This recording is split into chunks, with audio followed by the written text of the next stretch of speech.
시청자 여러분 다 끝났다고 생각하시면 안 됩니다. 이제 하나 끝난 거예요. 이제 하나 끝났다. 도대체 이용환이 그거 뭘 하나 끝났다는 거야? 뭐 이제 저희 토크를 보시다 보면 아하 하나 끝났다고 그거였어. 이제 이해들 하실 겁니다. 자, 김민지 기자. 더불어민주당의 박범계 의원이 그제 윤 총장과 관련해서 무언가 얘기했다면서요? 네, 국회에서 필리버스터, 그러니까 무제한 토론을 진행하던 중에 박범계 의원이요, 윤석열 검찰총장에 대해서 굉장히 서운하다, 이렇게 감정적인 발언을 했습니다. 왜 그러는지 직접 목소리로 확인해 보시죠. 제가 페이스북에 사표를 만료하는 글을 쓰고자 한다고 얘기했습니다. 조국 교수는 이왕 쓰는 김에 정말로 자세하게, 간단하게, 그리고 호소하듯이 써주셨으면 좋겠다라는 간곡한 부탁을 했습니다. 저는 윤석열 검사가 사표를 절대로 내서는 안 된다라는 절절한 글을 윤석열 형으로 시작되는 문장을 만들어서 페이스북에 올렸습니다. 그것을 조국 교수는 다시 리트윗을 했습니다. 그렇게 지켜진 윤석열 검사였습니다. 문재인 대통령은 적폐청산의 과업을 윤석열 검사에게 맡겼습니다. 그리고 지금 윤석열 검찰총장은 윤석열표 수사를 하고 있습니다. 서운합니다. 대단히 서운합니다. 섭섭합니다. 대단히 섭섭합니다. 자, 박범계 의원이 윤석열 검찰총장에 대해서 대단히 섭섭합니다. 대단히 서운합니다라고 얘기하는 거 들으셨죠? 자, 이 발언과 관련해서 연일 요즘에 목소리를 높이고 있는 진중권 전 동양대 교수가 작심 비판하고 나섰습니다. 박범계 의원의 말이죠. 자, 아니요. 그 귀한 이야기를 왜 하필이면 이 시점에 하세요? 꽁꽁 숨겨놨다가. 아니요. 예정을 봐서라도 수사를 이쯤에서 적당히 접으라는 지금 윤석열 총장한테 메시지 주시는 거 아니에요? 매우 부적절한 발언 아닙니까? 저격에 나섰습니다. 진중권 교수가 박범계 의원을 말이죠. 김 교수님은 박범계 의원 발언 어떻게 들으셨어요? 저는 박범계 의원께서 판사 출신이시잖아요. 판사 출신이시죠. 네. 제가 볼 때 타당한 지적은 아니라는 생각이 들어요. 왜냐하면 이게 지금 두 가지가 있는 건데 하나는 뭐냐면 지금 검찰이 얘기하는 과잉금지 원칙에 의하면 이제 박범계 의원은 그런 얘기를 하는 거죠. 판례에 의하면 목적이 정당하냐, 그다음에 방법이 적정했느냐, 그다음에 최소로 침해했느냐, 법익의 균형성을 가졌느냐 이런 건데 박범계 의원이 얘기하고 싶은 내용은 그런 거겠죠. 검찰이 이런 원칙들을 지키지 않고 과도하게 한 것 같다. 예. 이 부분에 대해서는 뭐 강론을박이 분명히 있을 거라는 생각이 드는 거고 거기에 대해서 그것 때문에 이제 국론이 분열됐던 건데요. 예. 이 부분에 대해서 좀 비판하는 것은 그럴 수 있다는 생각이 드는 거예요. 하지만 과거에 페이스북에도 자기가 그런 글을 올렸는데, 그러니까 검사로 사직하지 않게 해서 지금 검찰총장까지 오게 만들었는데 왜 하필이면 그런 부분에 대해서까지도 우리가 많은 것을 해줬음에도 불구하고 왜 이렇게 과잉 금지 원칙에 위반되게 얘기했느냐 얘기하는 게 이게 판사 출신이 이게 서로 연동된다고 말씀하시는 게 저는 좀 그 부분 좀 이해가 안 되는 측면이 분명히 있어요. 왜냐하면 판사 출신이라면 그렇게 말씀하셔야죠. 적어도 법원의 최종적인 판단이 필요하다. 그래서 조국 전 민정수석이 얘기했던 혹독한 시간이 맞는 건지 아니면 윤석열 총장이 얘기했던 문정부 성공을 위한 악역이 맞는 건지에 대한 결과는 판사 입장이시라면 법원의 판결이 났을 때 결정이 나는 건데 이렇게 말씀을 하시게 된다면 뭔가 상당히 많은 문제가 있는 것처럼 커넥이 있는 것처럼 들릴 수 있기 때문에 근데 좀 제가 아무튼 좋지 않은 접근이었다는 생각이 들고요. 국민들이 많은 의심을 살 수 있다는 생각이 들기도 합니다. 우리 정 의원님은 박범계 의원 얘기 들으면서 쓴웃음을 지으시던데. 우리 김 교수님이 잘 말씀해 주셨습니다만 지금 친문 진영의 핵심이라고 하는 박범계 의원은 상식이 없는 거예요. 상식이 없는 거예요? 아니 의리를 가지고 옳고 그른 거를 따져야 된다 이렇게 얘기를 하잖아요. 아까 그래픽에 보면 진보 농객인 우리 진중권 교수가 진보를 저격했다라는 식의 생각이 아니라 제가 봤을 땐 상식이 있는 지식인이 상식이 없는 몰상식한 진영에 빠진 정치인을 제대로 공박을 하는 거예요. 저는 정말 친문 진영의 핵심이라고 하시는 박범계 의원이 저 정도의 인식이라고 한다면 앞으로 친문 진영의 앞날이 걱정이 됩니다. 앞날이 걱정된다. 네, 저는 더불어민주당 참 걱정된다는 생각을 여러 차례 합니다. 자, 하나씩 짚어볼까요?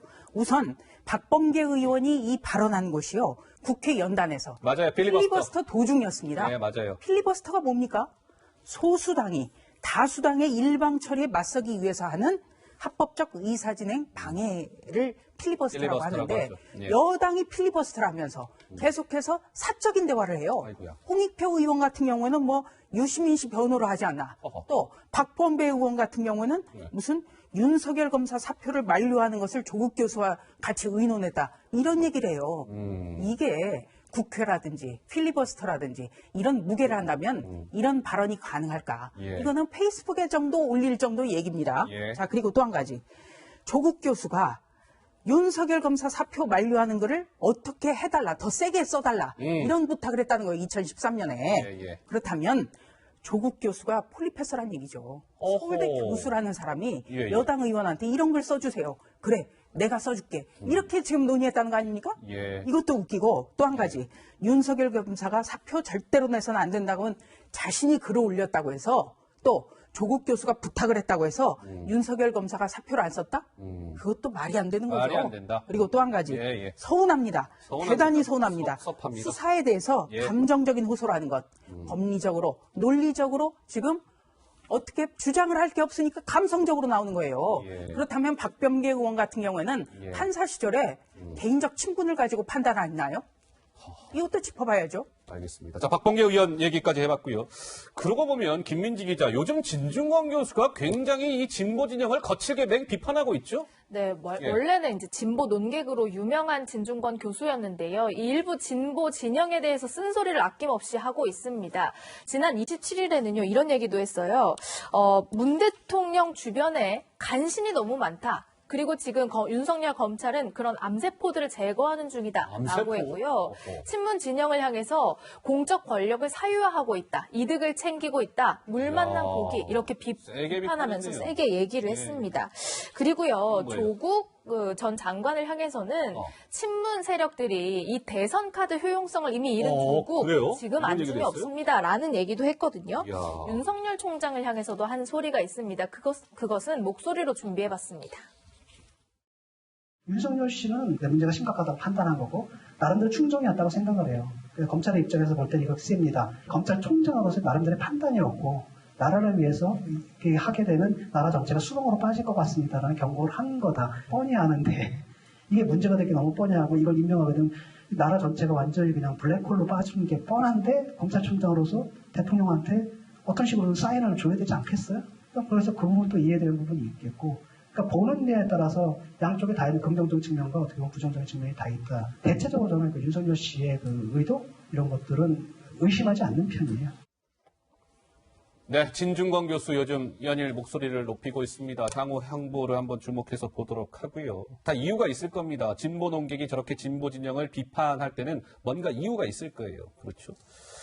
얼마 전에 조국 전 장관에 대한 유재수 감찰무마건에 대한 검찰의 구속영장이 법원으로부터 기각된 바 있었죠. 그런데 이 기각이 김민지 기자, 검찰 입장에서는 오히려 굉장히 유리하게 작용할 수 있다. 이게 무슨 얘기일까요? 네, 기각됐을 때 이제 조국 전 장관 지지자들은 우리가 이겼다라고 했지만 그랬죠. 그렇게 보기는 좀 어렵다라는 관측도 있습니다. 왜냐하면 왜 그런 거예요? 영장 기각 사유예요. 사실상 유죄 취지로 조국 전 장관의 혐의가 써 있기 때문에 오히려 검찰 수사에 유리해졌다라고 했거든요. 왜냐하면 기각 사유에 범죄 혐의는 소명됐다라는 표현이 나오기 때문입니다.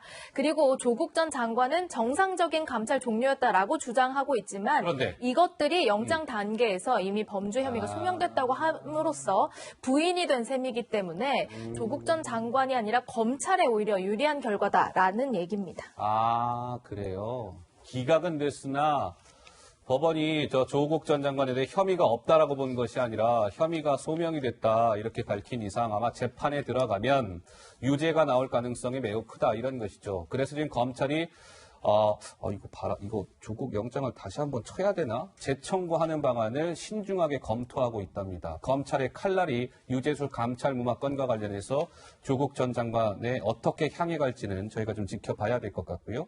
김태호 전 청와대 특감반원이 조국 전 장관에 대해서 이렇게 얘기한 바 있습니다. 그 목소리 준비되어 있습니다. 잠깐 들어보시죠. 조국에 대해서는요, 구속영장을 재청구할 수도 있고요, 가족 사건에 대해서 영장을 청구할 수도 있습니다. 그리고 이 끝판대장 울산 사건으로 또 영장을 청구할 수 있습니다. 검찰이 조국에게는 향후 5번 정도는 추가로 영장을 더 청구할 수도 있습니다. 조국은요, 이제부터 시작인 것입니다. 앞으로 이렇게 끌면요, 훨씬 고통스러울 것입니다. 조국은 큰 틀에서는 이미 깜빵 가는 것이 정해져 있습니다. 수사 단계에서 일찍 구속이 되느냐 마느냐 뭐 이것도 중요한데요. 이미 대세는 넘어간 것입니다. 자, 저희 프로그램 제목이 이제 한나 끝났다였죠. 그러니까 조국 전 장관은 감찰 무마건에 대한 일단 첫 번째 영장은 기각됐는지는 모르겠으나 새해 들어서 지금 청와대 하명수사 의혹, 선거 개입 의혹 사건 그리고 또 뭐가 있습니까? 예, 그다음에 가족 비리에 대한 수사도 계속 지금 진행이 되고 있기 때문에 이제 하나 끝났다라는 게 이제 그런 의미에서 하나가 끝났다 이런 것이었고요. 조국 전 장관이 최근 지인한테 이런 말을 했답니다. 지인의 전한 말. 류군 시인이라고 아마 조국 전 장관하고 친분이 있는 모양이에요. 조국 전 장관이 류군 시인한테 최근 보낸 메시지가 한 언론을 통해서 공개가 됐습니다. 구속이라는 최악의 내가 고비를 넘었지만 큰 산이 몇 개 더 남아있어. 지금 얘기한 그거예요. 하명수 사건, 가족 비리 사건 이런 거. 검찰은 새해 선물로 나에게 기소를 안겨줄 것이고 언론은 공소장에 기초해 나를 매도할 것이다. 나는 사실과 법리에 의거하여 다툴 것이다. 최근에 조 전 장관의 생각을 읽을 수 있는 저 글이 류군 시인을 통해 전해졌습니다. 하실 말씀 있으세요? 근데 사실은 하나도 지금 아직 안 끝난 겁니다. 제대로 안 끝났다. 그러니까 유재수 감찰 중단 문제도 예. 사실은 그 윗선 내지는 신문 진영에서의 압력 문제와 관련해 가지고 추가적 조사가 있을 수가 있고 그래서 아까 김태호 수사관이 영장이 맞아요. 재청구될 수도 있다라는 얘기고 예. 지금 바로 임박한 것은 가족 그리고 본인 문제와 관련해서 예. 과연 예를 들면 그 주식을 부인이 싸게 취득한 것을 뇌물로 볼 것이냐 또는 그 딸이 장학금을 받은 것을 뇌물로 볼 것이냐 뇌물죄 적용 여부가 남아 있고 그리고 당연히 이제 부인의 이제 그 주식 거래와 관련해서 네. 공직자윤리법에 문제가 있고 또 부인이 이제 증거를 인멸하는데 그걸 알고 있었다는 증거 은닉의 문제가 있고 아이고, 맞네요. 인턴십 관련해가지고 증명서 발행하는 거 있잖아요. 예. 그거 관련해서는 소위 이제 이 공문서 위조, 공사문서 위조 문제가 남아있기 때문에 거기에 더해가지고 지금 울산시장 선거 관련한 하명 수사 의혹 이것께서도 아까 후보 정리하는 문제 있잖아요. 예. 이게 이제 관련된 것이 아니냐. 그래서 사실은 하나도 안 끝났다. 하나도 안 끝났다. 사실로. 그리고 또 한 가지는요. 조국 전 장관은 본인이 구속이라는 최악의 고비를 넘겼다 이렇게 평가를 했습니다만 통상적으로 범죄 사실이 증명됐고 또 죄질이 나쁘고 이런 거에 대해서는 재판부가요. 재판 도중에 법정 구속하는 사례도 있어요. 재판 도중에 그냥 법정 구속시켜버린다. 정치인 중에도 있었어요. 그러네요. 제가 누구라고 말은 못하겠지만 말할 필요는 없겠네요. 지금 현역 국회의원 중에도 있습니다. 예. 그렇기 때문에 이 최악의 고비를 넘었다. 이거는 본인 생각이라고 저는 봅니다. 알겠습니다. 자, 저 잠깐만 오늘- 좀 말씀을 좀 드릴 게 있는데 예, 뭐냐면 저는 이제 법리 같은 좀 별건으로 하더라도 예. 전 청와대와 조국 민정수석은 국민들한테 좀 사과해야 한다고 봐요. 아이쿠야. 왜냐하면 그 소위 그 하명 수사권과 관련해서 아직 확인이 안 되지만 계속 제보자를 공개하지 않고 있지 않습니까? 의심을 계속 사고 있는 거고 또 하나는 유재수 씨 사건도 마찬가지지만 그 사건에 대해서 민정수석실이 제대로 감찰을 하지 않았기 때문에 예. 지금 같은 사태가 벌어졌고 또 그 1년 동안 내내 예를 들면 민정수석실 같은 경우가 고위공직자 유재수 씨 문제에 대해서 아무것도 예를 들면 적발을 내거나 막아내지 못했다라고 하는 측면이 분명히 있는 거 아니겠습니까? 예. 그러니까 법리 다툼의 문제와 별건으로 적어도 청와대와 조국 민정수석은 이 부분 이런 사태로 인해서 불거진 많은 문제에 대해서 국민들에게 많은 의구심을 끼치고 불안을 끼친 부분에 대해서 사과하는 게 맞다고 봐요. 그 다음에 예를 들면 알겠습니다. 법리 다툼이야 법적에 법원의 판결이 나겠지만 좀 그것을 안 하게 된다면 계속 예를 들면 이런 의구심들이 남을 수밖에 없기 때문에 나중에 예. 정치적으로도 큰 문제가 되면 될 거라고 생각합니다. 알겠습니다.